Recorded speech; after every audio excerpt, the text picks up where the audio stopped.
বললেন, আমার সন্তান যখন দুনিয়ায় আসলেন, দুনিয়ায় আসার পরে 2 হাত ভর দিয়ে জমিনে আসলেন, তারপরে 1 হাতে মাটি নিয়ে আসমানের দিকে তাকালেন। সুবহানাল্লাহ বলেন। 2 হাত ভর দিয়ে আসলেন, তারপরে 1 হাতে 1 মুষ্টি মাটি নিয়ে কোথায় তাকালেন? কোথায় তাকালেন? আসমানের দিকে তাকালেন। হযরত আবু উমামা রাদিয়াল্লাহু তাআলা আনহু বলেন,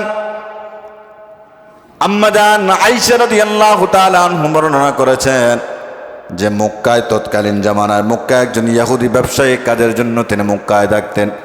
যেই রাত্রে আল্লাহ রাব্বুল আলামিনের হাবিব দুনিয়ায় আগমন করেছেন, পরের দিন কুরাইশ বংশের লোকদেরকে ডাকলেন, গতকাল রাত সুবহে সাদেকের সময় তোমাদের এই জায়গায় কোনো শিশু সন্তান জন্ম নিয়েছে কিনা? বলে, আমরা তো জানি না।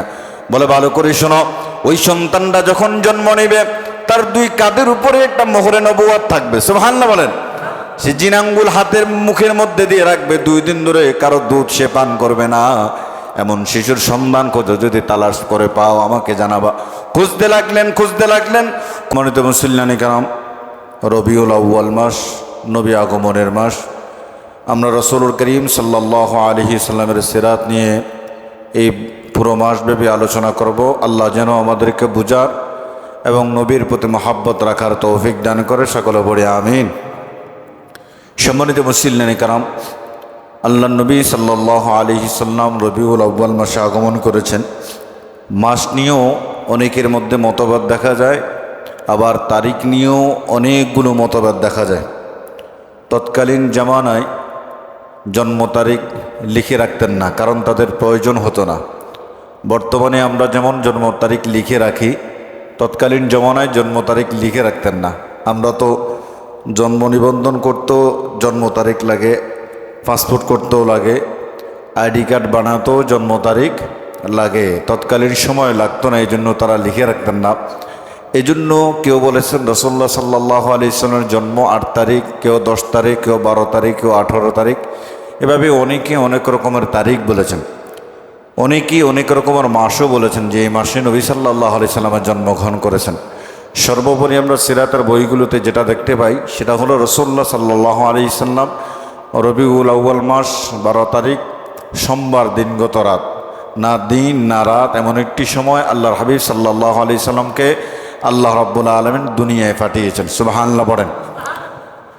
আল্লাহর হাবিব সাল্লাল্লাহু আলাইহি সাল্লামকে আল্লাহ রাব্বুল আলামিন এমন একটি সময় পাঠিয়েছেন, দিনকেও আল্লাহ কষ্ট দেয় নাই, রাতকেও আল্লাহ কষ্ট দেয় নাই। দিনে পাঠালে রাত বলতো রব্বুল আলামিন রহমতের নবীকে আপনি দিনে পাঠিয়েছেন, রাতে পাঠালে তো পারতেন। আবার রাতের বেলায় পাঠালে দিনের বেলায় দিন বলতো রব্বুল আলামিন রহমতের নবী তিনাকে রাত্রে না পাঠাইয়া দিনে পাঠালে তো পারতেন। তো আল্লাহ রব্বুল আলামিন এমন একটি সময় পাঠিয়েছেন, রাতের কিছু অংশ আবার দিনের কিছু অংশ মিলাইয়া সুবহে সাদিকের সময় আল্লাহ রাসূল সাল্লাল্লাহু আলাইহি সাল্লামকে আল্লাহ তাআলা দুনিয়ায় পাঠিয়েছেন। সুবহানাল্লাহ পড়েন।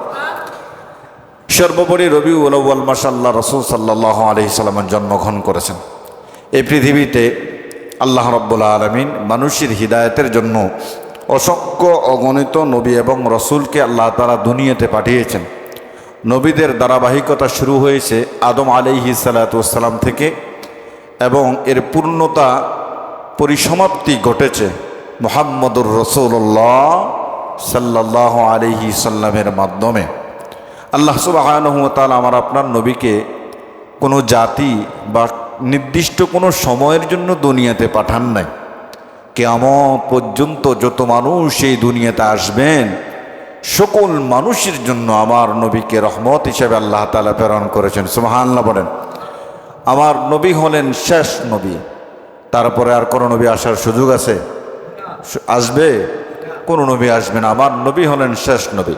নবী আলাইহিস সালাতু ওয়াস সালাম যে দিন নিয়ে দুনিয়াতে এসেছেন, কিয়ামত পর্যন্ত সেই দিন কার্যকারিতা এবং আমাদের জীবন ব্যবস্থা, সেই দিনেই জীবন ব্যবস্থা, সেই দিনেই কিয়ামত পর্যন্ত কার্যকারিত হবে।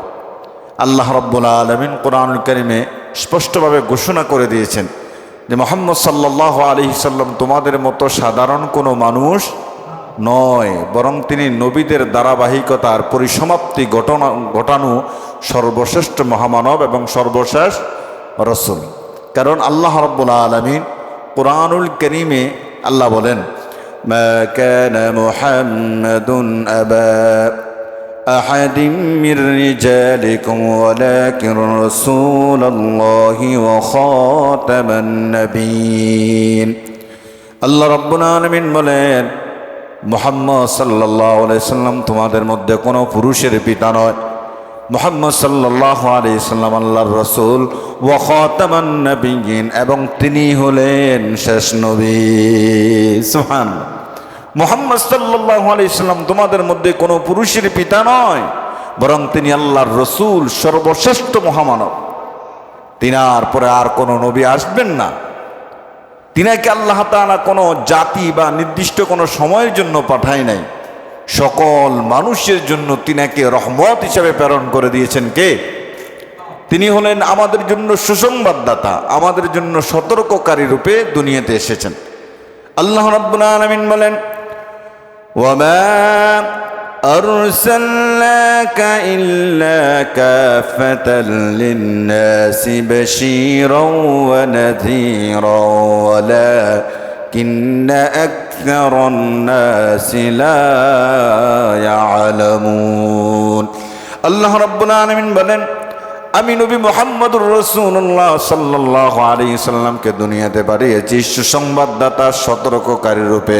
ওয়ালাকিন্না আকসারান নাসি লা ইয়ালামুন, কিন্তু অধিকাংশ মানুষ তা জানে না। অধিকাংশ মানুষ জানে না আমি নবী মুহাম্মদুর রাসূলুল্লাহ সাল্লাল্লাহু আলাইহি সাল্লামকে প্রেরণ করেছি সুসংবাদদাতা, সাক্ষীদাতা, তারপরে সতর্ককারী রূপে দুনিয়াতে কি করেছি? প্রেরণ করেছি। ওয়ালাকিন্না আকসারান নাসি লা ইয়ালামুন, অধিকাংশ মানুষ এ বিষয় জানেই না। আবু হুরায়রা রাদিয়াল্লাহু তাআলা আনহু বর্ণনা করেন যে আল্লাহর নবী সাল্লাল্লাহু আলাইহি সাল্লাম তিনি যে দুনিয়াতে এসেছেন তার একটা উদাহরণ সুন্দরভাবে এইভাবে তিনি তুলে ধরেছেন। আল্লাহর নবী সাল্লাল্লাহু আলাইহি সাল্লাম বলেন, আমি হলাম সেই ইট। এক আল্লাহর বান্দা একটা ঘর নির্মাণ করেছেন, খুব সুন্দর করে পরিপাটি করে ঘরটাকে বানাইছেন, কিন্তু একটি জায়গায় একটা ইটের গাঁথুনি দেয় নাই।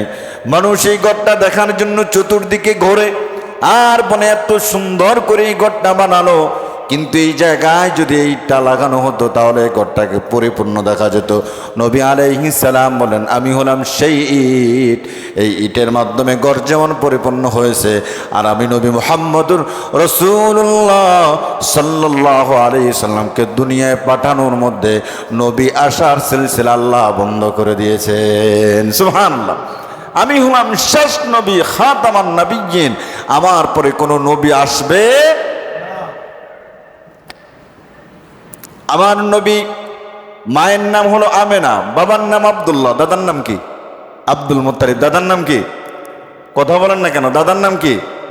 Abdul Muttalib. আব্দুল মুত্তালিব এই জমজম কূপ খনন করার জন্য তৎকালীন সমান জামানায় কোনো ডেজার্ট ছিল না, বা কোনো এই যে মাটি কাটার মেশিনকে কি বলে? ডেজার্ট। কোনো ডেজার্ট ছিল না। তো আব্দুল মুত্তালিব আল্লাহর কাছে বললেন, আল্লাহ আমাকে 10টা সন্তান দেন, একটি সন্তান আপনার রাস্তায় আমি কোরবানি করে দেব। একটি সন্তান কি করব? কোরবানি করে দেব। তো 10 জন সন্তান হওয়ার পরে তিনি আব্দুল্লাহকে সবচেয়ে বেশি মহব্বত করেন, সবচেয়ে বেশি ভালোবাসেন। তার চেয়ে বেশি ভালোবাসতেন আব্দুল্লাহর ছেলে মুহাম্মদুর রাসূলুল্লাহ সাল্লাল্লাহু আলাইহি সাল্লাম। তো তিনি চিন্তা করলেন যে আমি তো আল্লাহকে বললাম যে আমার একটা সন্তানকে আল্লাহর রাস্তায় কোরবানি করে দেব, এখন কাকে কোরবানি করা যায়? তো তিনি একটা লটারি ধরলেন। লটারির মধ্যে যেটাই তোলেন এটাই আব্দুল্লাহর নাম ওঠে, যেটাই তোলেন সেটাই কার নাম ওঠে? আব্দুল্লাহর নাম ওঠে। যতবার ওঠে ততবার 100 উট আল্লাহর রাস্তায় সদকা করে দেন। সুবহানাল্লাহ বলবেন না? এত ভালোবাসতেন আব্দুল্লাহকে আব্দুল মুত্তালিব। আব্দুল্লাহর চেহারা এত সুন্দর ছিল, এই কপালের উপরেই ভাগে একটা ললাটে ছিল, নূরের মতো একটা আলো ছিল ঝলমলে, যে নূরের কারণে চেহারাটা সুন্দরভাবে ফুটে উঠত। মক্কায় যখন অলিতে গলিতে আব্দুল্লাহ হাঁটতেন, মক্কার সুন্দর সুন্দর নারীগুলো আব্দুল্লাহকে বিবাহের প্রস্তাব দিতেন। শুধু তাই নয়, বলতেন আব্দুল্লাহ একবার আমার সাথে মিলিত হও। কারণ বলে, কেন? কেন তোমরা আমাকে এত ভালোবাসো? বলে আব্দুল্লাহ রে, তোমার কপালের উপরে ভাগে একটা ললাটে দেখা যায়, নূরের মতো একটা চিহ্ন দেখা যায়, এই চিহ্নের কারণে তোমাকে এত সুন্দর লাগে। হয় তুমি আমাকে বিবাহ করো, নয় তুমি আমার সাথে মিলিত হয়ে যাও। অধিকাংশ মুক্কান রমণীর বাবাদের কাছে গিয়ে বললেন, বিবাহ যদি করতে হয় আব্দুল মুত্তালিবের বেটা আব্দুল্লাহকে বিবাহ করব, প্রস্তাব নিয়ে যান।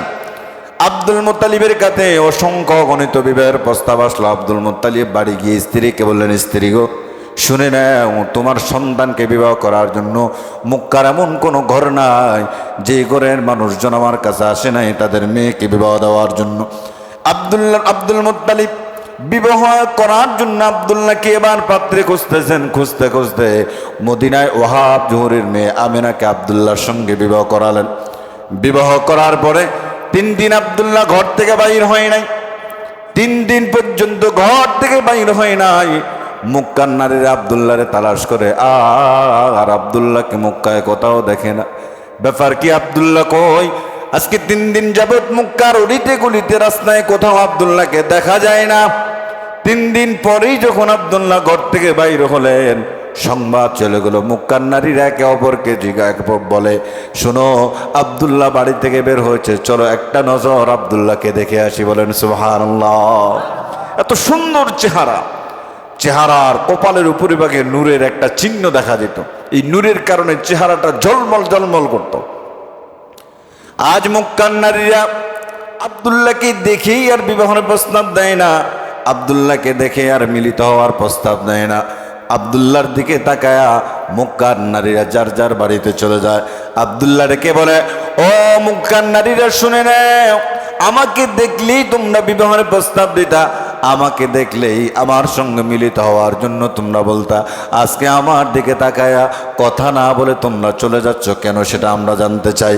মক্কার নারীরা বলে, ও আব্দুল্লাহ, শুনে নাও, এতদিন তোমার চেহারার দিকে তাকাইলে আমাদের অন্তরে একটা তৃপ্তি লাগতো, একটা নূর দেখা যেত। এই নূরের কারণে তোমার চেহারা জলমল জলমল করতো। আজকে সেই নূর তোমার কপালের মধ্যে দেখা যায় না। তুমি কি বিবাহ করেছ?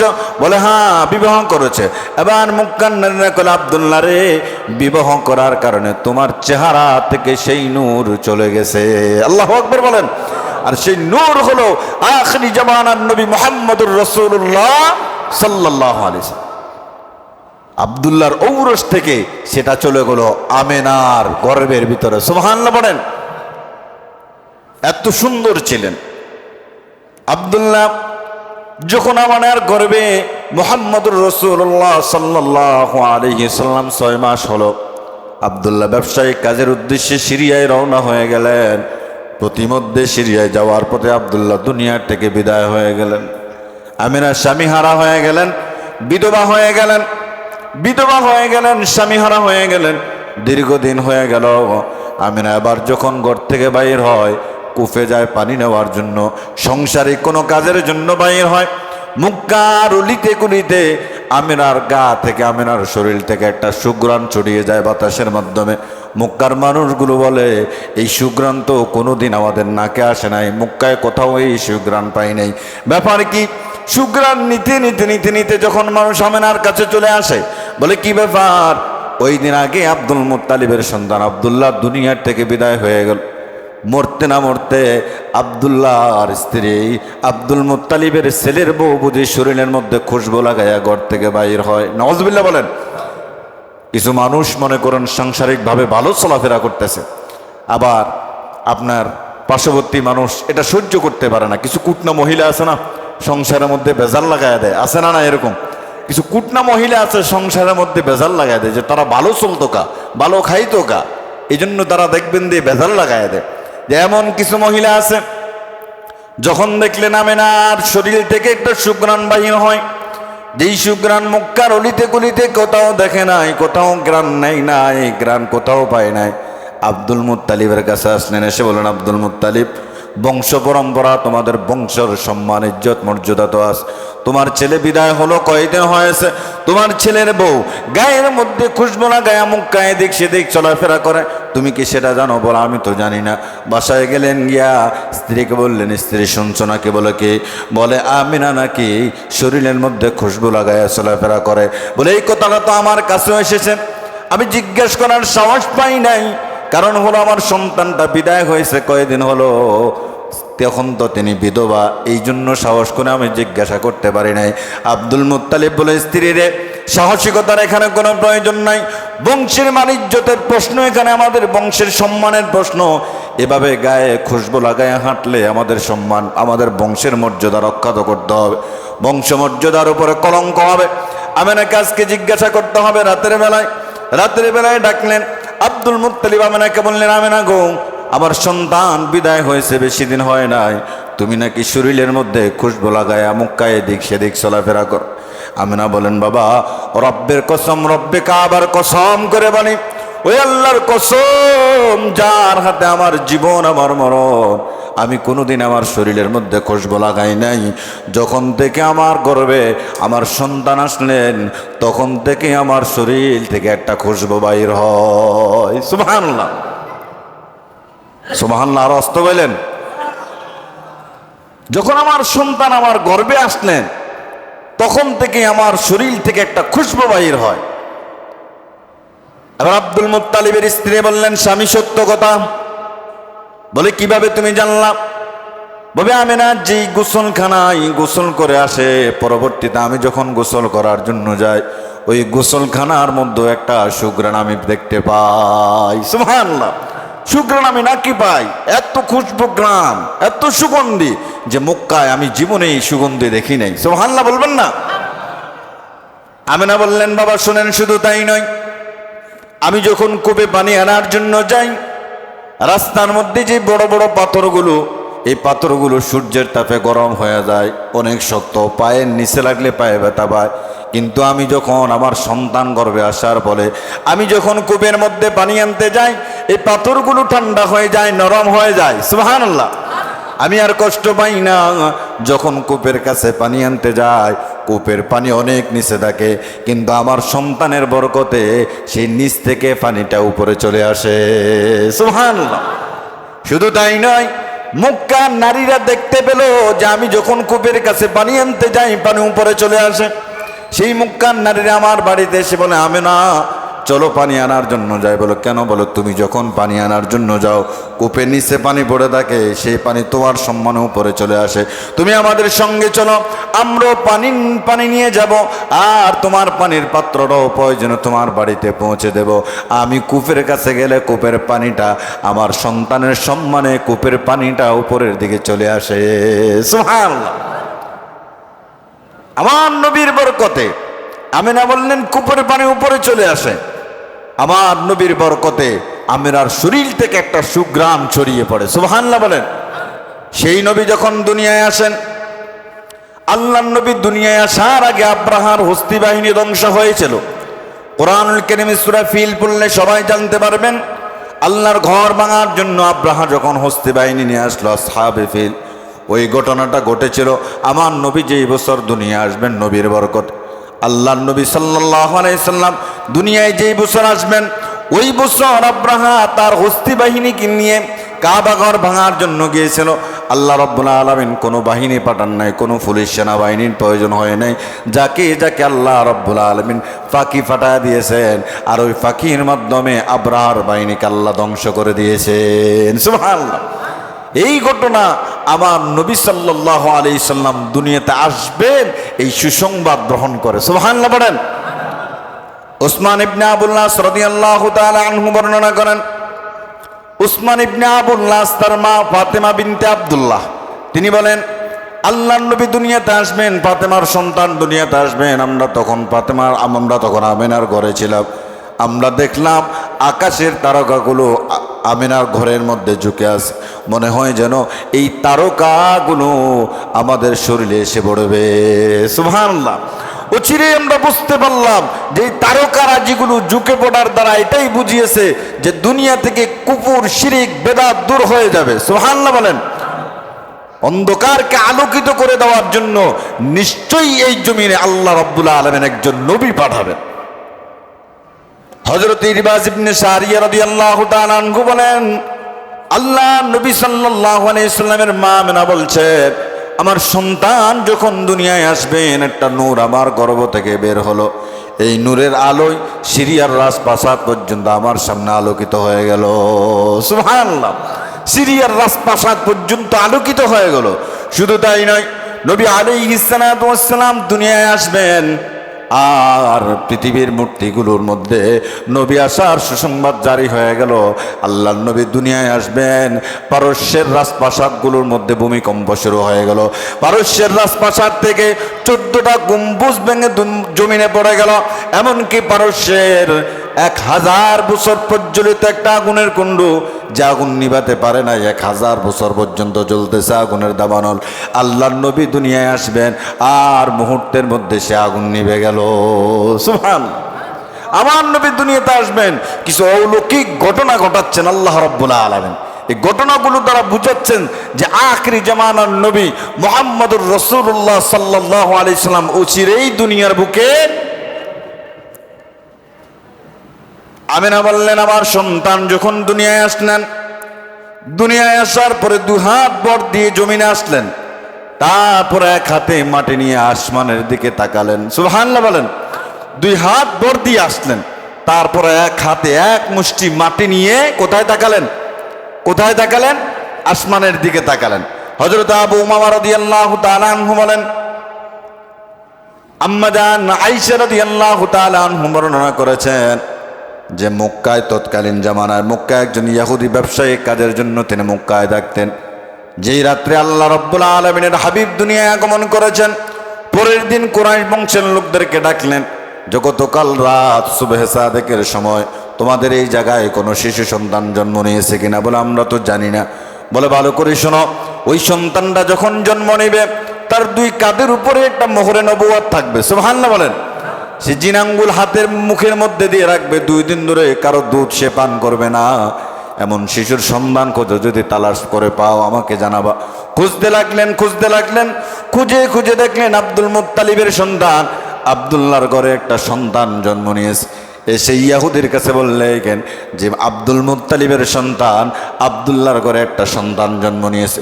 বলে চলো আমার সঙ্গে, আমিও দেখব, চলো। গেলেন আব্দুল্লাহর বাড়িতে, গিয়ে দেখলেন যে শিশুটা জন্ম নিয়েছে। 2 সিনার মাঝখানে একটা মোহরে নবুয়তের চিহ্ন দেখা যায়। সুবহানাল্লাহ।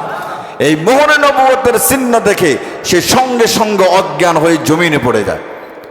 যখন আবার হুঁশ ফিরে আসার পরে আবার বলল, আজ থেকে বনি ইসরাইলের জামানা শেষ হয়ে গেল,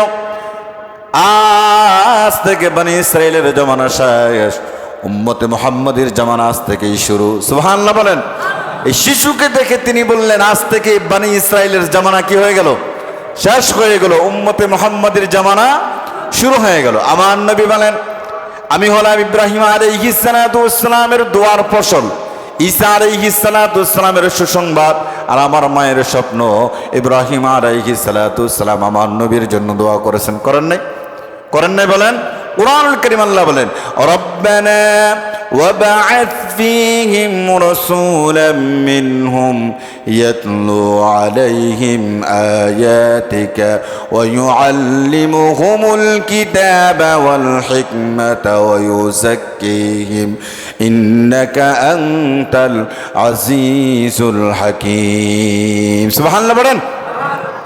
ইব্রাহিম আলাইহিস সালাতু ওয়াস সালাম দোয়া করেছেন, রব্বানা ওয়াবআথ ফীহিম, আয় আমার রব আল্লাহ রব্বুল আলামিন, আপনি একজন রাসূল প্রেরণ করেন, যে রাসূল দুনিয়ায় আসার পরে আপনার আয়াতগুলো, আপনার বাণীগুলো, আপনার কথাগুলো মানুষের কাছে পৌঁছে দেবে। সুবহানাল্লাহ বলেন। আপনার আয়াত, আপনার বাণী, আপনার কোরআন, এগুলো মানুষের কাছে কি দিবে? পৌঁছায় দেবে। মানুষকে হিকমত শিক্ষা দেবে, জ্ঞান শিক্ষা দেবে। এমন একজন রাসূল আপনি দুনিয়ায় প্রেরণ করেন, সে নবী আসার পরে দিনকে আমাদেরকে বুঝায় নাই? দিনের পথে আমাদেরকে আহ্বান করে নাই?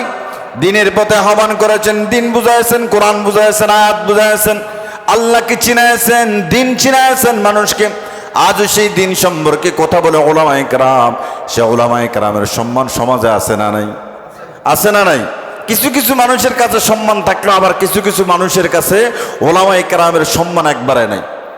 তারা মনে করে যে তারাও তো সাধারণ আমাদের মতো মানুষ। রাসূলুল্লাহ সাল্লাল্লাহু আলাইহি সাল্লাম বলেন, আল উলামা ওয়ারাসাতুল আম্বিয়া, আমি তোমাদের জন্য কোনো দিনার দিরহাম রেখে যেতে পারি নাই, কিন্তু আমি তোমাদের কাছে রেখে গিয়েছি আলেম, যারা দিন শিক্ষা দেয়, যারা কোরআন শিক্ষা দেয়, তারা হলো আমার ওয়ারিস। কিন্তু তাদেরকে আমরা সম্মান করতে, নবী আলাইহিস সালাতু ওয়াস সালাম বলেন, আমি হলাম আমার পিতা ইব্রাহিম আলাইহিস সালাতু ওয়াস সালামের দোয়ার পোষণ, আর ঈসা আলাইহিস সালাতু ওয়াস সালামের সুসংবাদ আল্লাহ নবী ঈসা আলাইহিস সালাতু ওয়াস সালাম মানুষদেরকে জানায় দিয়েছেন আমার নবী আসবেন। কোরআনের ভাষায় আল্লাহ বলেন, ওয়া ইয ক্বালা ঈসা ইবনু মারইয়াম ইয়া বনি ইসরাঈল ইন্নী রাসূলুল্লাহ ইলাইকুম মুসাদ্দিকান লিমা বাইনা ইয়াদাইয়া মিনাত التوراة ومبشرا برسول يأتي من بعد اسمه أحمد وإذ قال স্মরণ করো সেই সময়ের কথা যখন মারইয়ামের ছেলে ঈসা আলাইহিস সালাতু ওয়াস সালাম বনি ইসরাঈলদেরকে বলেছে, ইন্নী রাসূলুল্লাহ, নিশ্চয়ই আমি আল্লাহর পক্ষ থেকে তোমাদের উপর প্রেরিত রাসূল, আমি আল্লাহর পক্ষ থেকে তোমাদের উপর প্রেরিত রাসূল। আমার পূর্বে তাওরাত কিতাবকে সত্যায়িত করানোর জন্য, এবং আমার পরে যেই নবী আসবেন তিনি হলেন ইসমুহু আহমদ, তিনি হলেন আহমদ। সুবহানাল্লাহ।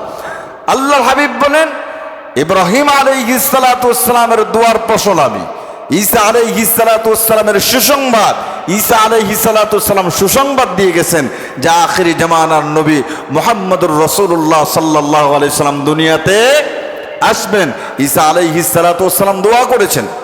দেখেন, আমরা তো মায়ের গর্ভ থেকে ভূমিষ্ঠ হয়ে মুহাম্মদ সাল্লাল্লাহু আলাইহি সাল্লামের উম্মত, আর আগের জামানার যেমন ঈসা আলাইহিস সালাতু ওয়াস সালাম অন্যান্য নবীরা আল্লাহর কাছে দোয়া করেছেন যে আমাদেরকে নবী না বানাইয়া আখিরি জামানার নবীর উম্মত বানান। সুবহানাল্লাহ বলেন। কি সৌভাগ্য নিয়ে দুনিয়ায় আমরা এসেছি। ঈসা আলাইহিস সালাতু ওয়াস সালাম বলেন, রব্বুল আলামিন নবুয়তের প্রয়োজন নাই, শুধু আখিরি জামানার উম্মত বানাইয়া আপনি আমাকে পাঠান। এই দোয়া কবুল করেছেন কে? ঈসা আলাইহিস সালাতু ওয়াস সালামকে আসমানে উঠাইয়া নিয়েছেন কে? আসবেন আবার পুনরায় জমিনে। তা আমরা সেই নবীর উম্মত, সেই নবীর সিরাত আলোচনা করার শোনার প্রয়োজন আছে না নাই? শুধু জুমায় নয়, 12 রবিউল আউয়াল আপনারা একটা আয়োজন করেন যে নবীজির আলোচনা, নবীজির শান মান ইজ্জত মর্যাদা, শিশুকাল, তারপরে কৈশোর, তারপরে যৌবনকাল, নবুয়তের এই ঘটনাগুলো শুনবেন। যার সম্পর্কে ভালো কথা শোনা যায় তার সম্পর্কে ভালোবাসাও কি পায়? বৃদ্ধি পায়। ভালোবাসাও কি পায়? বৃদ্ধি পায়। একজন মানুষের সুনাম খালি আপনি শুনতেছেন, সুনাম খালি শুনতেছেন, মনে একটা আগ্রহ জাগবে, আহা তার এত সুনাম, লোকটা জানি কেমন, তাহলে তার প্রতি একটা আগ্রহ জাগবে, একটা মোহাব্বত, একটা ভালোবাসা পয়দা হবে। আর যার প্রতি ঘৃণা জন্মে তাকে দেখতেও আল্লাহ তাকে আমার সামনেও কি আনেন না, তাকে তার চেহারাও আমাকে দেখায়েন না। এই জন্য নবীর প্রশংসা, নবীর শান মান ইজ্জত মর্যাদা এগুলো আলোচনা শোনার প্রয়োজন আছে না নাই? আল্লাহ আমাদেরকে বেশি বেশি রাসূলের শান মান মর্যাদা মোহাব্বত অন্তর পয়দা করে দেন সকলে।